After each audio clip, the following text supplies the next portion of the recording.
સુરેન્દ્રનગરમાં ઈડીની તપાસ પ્રકરણમાં સૌથી મોટો ખુલાસો સામે આવ્યો છે। 1500 કરોડના કથિત કૌભાંડમાં મોટો ટ્વિસ્ટ આવવાની સંભાવના છે।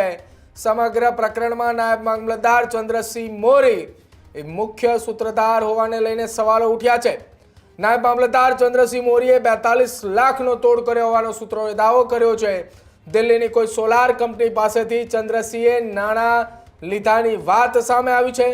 કલેક્ટરના નામે ચંદ્રસિંહ મોરીએ નાણાં લીધા હોવાની વાત એ હવે સામે આવી છે। નાયબ મામલતદારના કાંડને લઈ સુરેન્દ્રનગર કલેક્ટર અજાણ હોવાને લઈને ઘટસ્ફોટ થઈ રહ્યો છે।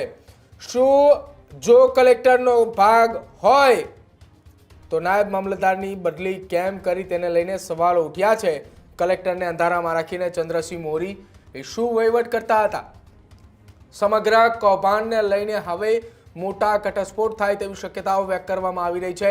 ધાંગધ્રાના એક ફરિયાદી હતા કે જેને પીએમઓ સુધી ફરિયાદ નોંધાવી હતી।